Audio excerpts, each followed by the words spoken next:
भीष्म पितामह से युद्ध हुआ है। अर्जुन ने भीष्म पितामह के शरीर को छन्नी छन्नी कर दिया है, बाणों की सैया दे दी।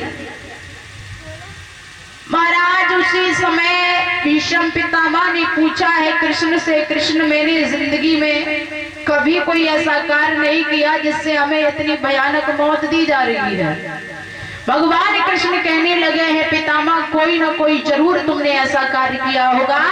भीष्म पितामह ने 105 वर्ष जन्म की पहले 105 जन्म पहले की कहानी को देखा तो भीष्म पितामह ने एक काम किया था। भीष्म पितामह जब रथ पर सवार होकर के जा रहे थे उस समय रास्ते में एक सर्प पड़ा था। भीष्म पितामह ने बाण की नोक से उठा करके और उस सर्प को ऐसा फीका कि वो जा करके कांटों में उलझ गया। सर्प ने भीष्म पितामह को श्राप दिया था कि हे भीष्म पितामह आपने मुझे ऐसा फीका है कि ना तो हम धरती में गिर सकते ना मैं आसमान में जा सकता हूँ। मैं भी तुम्हें श्राप दे रहा हूँ कि तुम भी हमारे जैसे नुकीले धारों पर और पड़ करके लेटोगे तब तुम्हें महसूस होगा कि हमारे शरीर में कितना दर्द हो रहा है। इसी कारण महाराज भीष्म पितामह को बाणों की सैया पर सोना पड़ा। अब भीष्म पितामह ने अर्जुन से कहा है अरे इस सभा के बीच में कोई ऐसा हो जो मुझे जल पिला दे। आज जल ले करके दुर्योधन सामने पहुंचे, गिलास में जवाब दिया है दुर्योधन तुझे अकल नहीं है, रण में गिलास से जल नहीं पिया जाता है, छत्री वही होता है जो जमीन से जल निकाल करके पीता। अर्जुन को बुलाओ। अर्जुन को बुलाया, कितना बैर भाव था लेकिन भैया जब समय आया तो अपने की याद आई।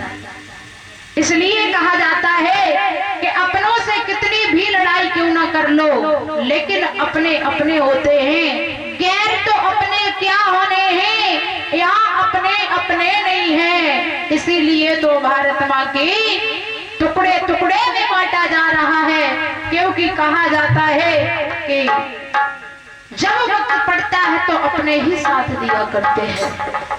एक कवि लिखता है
Thank you.